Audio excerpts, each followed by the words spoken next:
Sungguh-sungguh Allah sangat ridho ketika seorang hamba itu makan ketika sesuap nasi dia muji Allah, ketika minum seteguk nasi dia muji Allah. Itu kalau orang diridhoni Allah itu wali betul.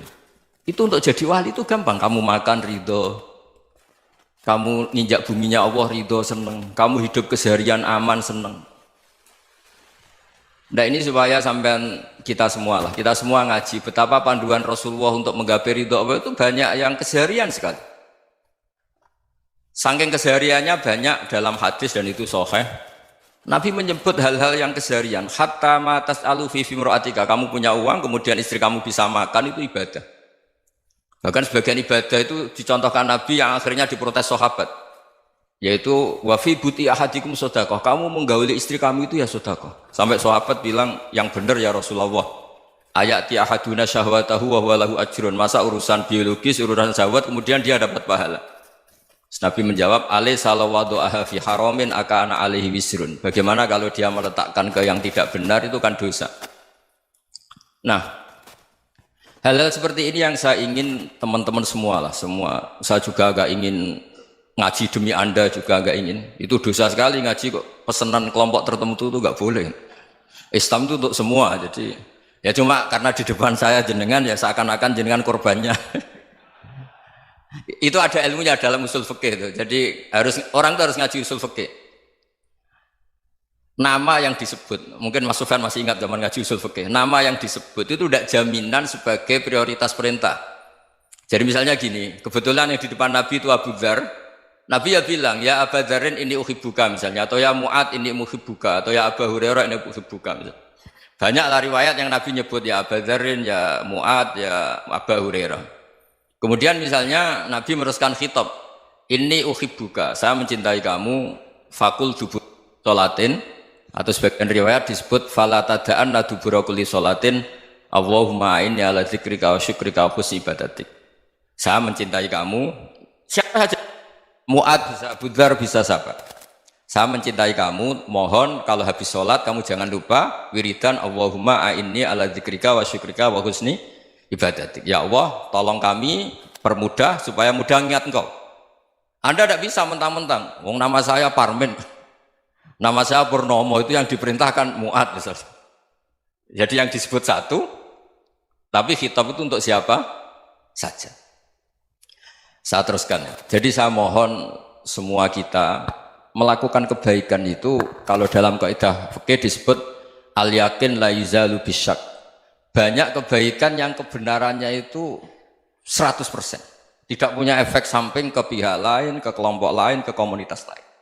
Itu tadi misalnya Anda makan dan itu murah sekali, hanya butuh satu piring. Setiap punyaan kamu muji Allah, setiap minum kamu muji Allah. Itu redaksinya Rasulullah SAW disebut Allah sangat ridho ketika seorang hamba makan, kemudian dia memuji Allah, atau minum kemudian dia muji Allah.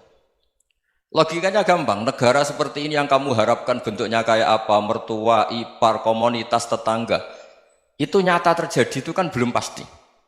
Sementara yang mesti terjadi adalah kamu butuh makan, kalau tidak mati. Butuh minum, kalau tidak mati. Butuh bumi yang nyaman ditempati, kalau tidak kita juga mati. Sebab itu Allah kalau menyebut nikmatnya itu hal-hal yang keseharian. Alladzi at'amahum min ju'. Allah itu siapa? Allah itu yang menciptakan kamu bisa makan. Tidak berlebihan. Allah itu yang menciptakan kondisi sosial itu ideal. Zaman Nabi itu ya ada orang munafik. Orang-orang pilihan Allah itu juga diuji orang sekelilingnya yang macam-macam. Semua diuji sesuai konteks zaman dan waktu. Nah, tapi ada ibadah-ibadah yang selalu disarankan Nabi. Sampai Nabi itu pernah ditanya, ayul islami khairun ya Rasulullah, Islam terbaik itu gimana? Jawaban Nabi itu unik. It'amut to'am. Islam terbaik itu ya makan-makan, yang santai-santai. Ketika Allah menyebut beberapa kebaikan, falak tahamal aqobah wa ma adrokan Allah mal aqobah. Terusannya apa? Fakku raqobah. Terusannya apa? Au it'amun fi yaumin di masghubah. Ya itu acara makan-makan itu juga Islam. Kenapa?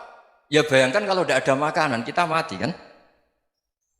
Kondisi sosial tidak ideal itu Anda masih gak apa-apa. Tapi kalau Anda tidak makan, Anda tidak minum, Kamu punya istri cerewet masih bisa hidup, punya mertua cerewet masih bisa hidup. Tapi kalau tidak makan bisa mati. Berarti penting mana istri sama makan? Penting mana? Makan. Semoga istri Anda dengar, nanti kamu disuruh makan tapi pulang deh.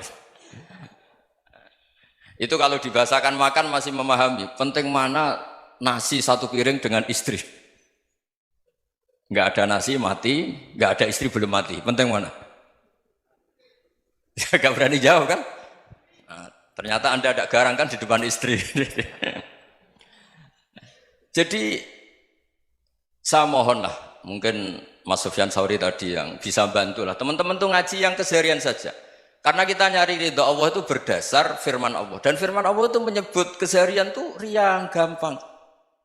Yaitu tadi misalnya wa min ayatihi manamukum bil laili wan nahar. Termasuk ayat-ayat Allah itu kamu tidur. Maka dulu itu ada guyonan, ada tokoh Mu'tazilah, kelompok dalam Islam yang berpikir manusia itu bisa menentukan ikhtiarnya sendiri. Karena saya bisa duduk, ingin berdiri, berdiri. Karena kelompok ini nggak terima kalau semua kehendak Allah, nanti bagaimana kalau semua kehendak Allah kok ada hisab ya, ada sanksi.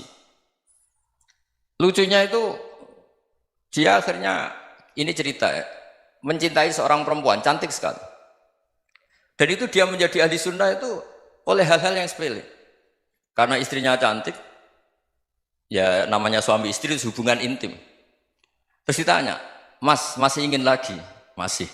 Silahkan diulang lagi. Wah ya tidak bisa. Katanya manusia bisa menentukan yang diinginkan. Itu tobat itu. Itu nggak bisa ditobatkan Mas Sufyan Ats-Tsauri. Orang cantik yang mudah nobatkan orang itu orang cantik. Segampang itu. Akhirnya kita tahu, makanya kalau dalam kitab Hikam itu disebut al-aqil mayyakul madza yaf'alu wa hubi wal ghafil mayyakul madza af'al. Orang yang punya akal karena sadar ini wilayah Allah, semua milik Tuhan. Itu dia tiap hari berpikir, besok Allah akan melakukan apa terhadap dunia ini. Kamu merencanakan suatu mau plesir, ternyata gempa. Mau wisata ke Rusia, ternyata perang. Kamu tidak pernah tahu apa yang akan terjadi besok. Wa ma tadri nafsum madza taksibu ghadan. Tapi anda semua kita ini sering punya jadwal permanen. Makanya saya kalau diundang siapa saja, sanad takdir. Yang jelas Gus ini acara penting. Ya masih acara penting nak pangeran ngersakno piye? Kok ape dadi pangeran? Kamu kok mau jadi Tuhan? Itu kadang ya kiai. Penting Gus acara ini jenengan harus memastikan bisa. Loh kamu itu yang ngajarin tauhid, sesuatu itu biadillah kok bilang-bilang apa pasti. Kalau maksa terus tak tobatkan loh kamu kata saya. Ya kalau gitu Gus bilang insya Allah.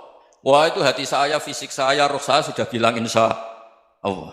Tidak usah kamu latih kata saya. Nah hal-hal tauhid keseharian itu gampang sebetulnya. Wal ghafil yaqulu madza af'al. Tapi orang yang lupa Allah dia setiap hari bilang besok apa? Kita bisa melakukan apa? Seakan-akan dia itu aktor, dia penting, dia subjek permanen, dia. Padahal kita ini hanya objek kehendak Allah Subhanahu wa taala. Karena kita yakin sesuatu yang terjadi di alam raya ini kita tidak bisa apa-apa. Makanya saya sering ngaji, sering bilang saya, ketika Anda mensifati Allah, Dia yang menghidupkan. Sudah itu tanamkan sehingga ketika kita mati santai saja. Kenapa santai? Allah punya cara menghidupkan kita. Zaman kita hidup juga gak tahu caranya ngelola jantung, ngelola paru-paru. Kamu juga gak tahu ngelola oksigen yang tidak beracun, tidak mengandung polusi. Tahu-tahu hidup. Gak ingin tua ya tahu-tahu tua, gak ingin mati tahu-tahu mati. Selama ini kita hidup juga gak tahu apa-apa sebetulnya. Hanya gaya tok, punya jadwal, punya planning. Kalau kamu bisa menentukan pilihan Anda, pasti Anda istrinya cantik, 4 neriman semua, kona'ah semua. Nyatanya enggak kan? Ada 1 jelek, cerewet. Oh itu kan, nyatanya enggak bisa apa-apa Anda kan? Dan kamu bawa mati lagi. Itu kan, istri Anda juga gitu, punya keinginan, punya suami yang ganteng, yang jabat, yang neriman, yang enggak poligami. Ya enggak kesampaian juga. Kalau kita ngitung tingkat kegagalan kita itu gagal terus. Ya kan? Nah, terus ingat Allah, madza yaf'alu wa bi. Orang yang punya akal selalu berpikir Allah itu menghendaki apa terhadap saya.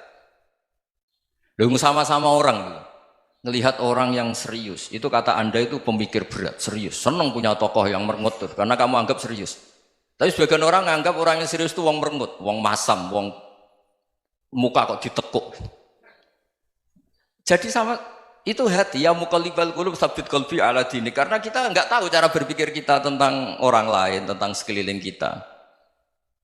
Misalnya kita orang baik yang jenis ngrumat fakir miskin. Ada orang bangun masjid mewah itu janggal. Apa artinya masjid mewah kalau banyak orang kelaparan? Tapi kalau yang jenis pendidikan apa artinya masjid mewah kalau tidak bisa ngaji?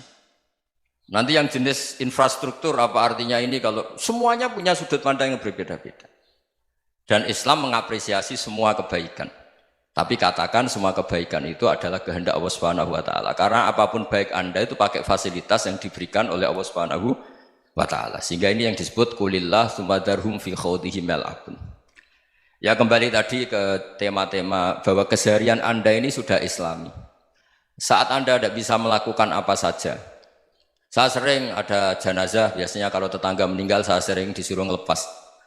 Saya bilang orang ini baik karena sering ngelamun di rumah, sering nganggur di rumah. Ditanya sama anaknya, kenapa Gus nganggur baik? Ya kalau dia nganggur artinya juga agak berbuat sesuatu yang maksiat kan? Ya kan? Orang nganggur di rumahnya ya tidak bunuh orang, tidak maling, tidak korupsi, ya namanya nganggur di rumah. Lah cuma istri cara pandang nganggur gak menghasilkan uang itu. Tapi juga gak menghasilkan kriminal kan? Jadi sebenarnya Islam itu makanya kalau sampai ngaji usul fikih itu ada kitab usul fikih namanya Lubul Usul, itu terkenal sekali di pesantren itu. Itu kalau ngapresiasi keseharian itu luar biasa. Izma min mubahin illa wa yatahaqqaqu bihi tarku haramimma. Karena keseharian yang mubah saat Anda lakukan itu ada kehebatan yang luar biasa, yaitu meninggalkan haram. Makanya dulu banyak orang-orang alim ketemu temannya itu guyon sampai semalaman. Itu biasanya yang semangat Islam itu kiai kok tidak tahajud, kiai kok tidak witir. Orang yang sedang mapan uangnya banyak, malam itu tidak kelayaban itu sudah luar biasa. Melawan nafsu supaya tidak maksiat itu sudah luar biasa. Supaya lupa guyon sama temannya semalaman sampai subuh. Gejlok-gejlokan ngenang zaman miskin, zaman kuliah nggak jelas, zaman apa.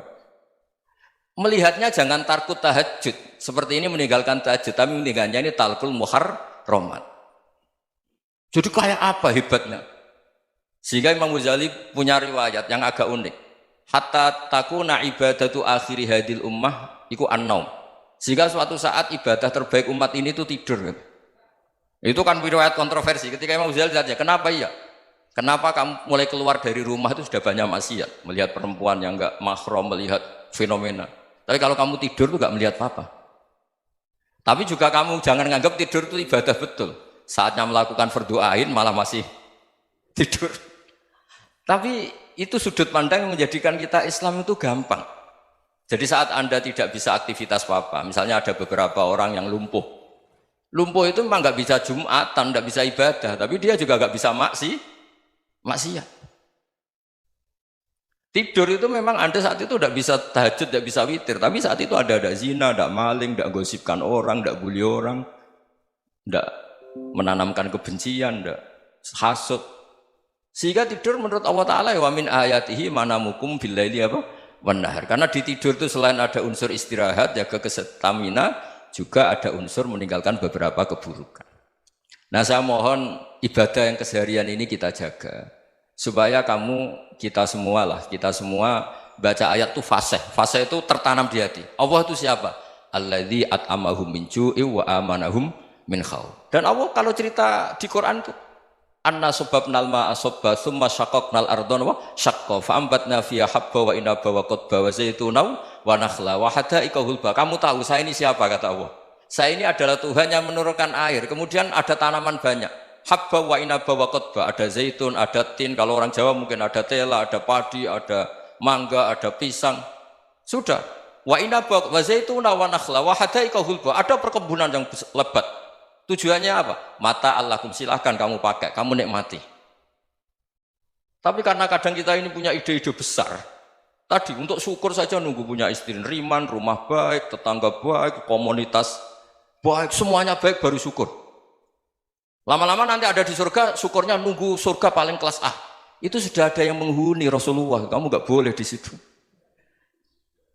Masa untuk syukur saja? Repotnya Masya Allah. Jadi mohonlah Quran yang kalau Anda hafalkan juz sama itu kan ada ayat-ayat yang kayak tadi.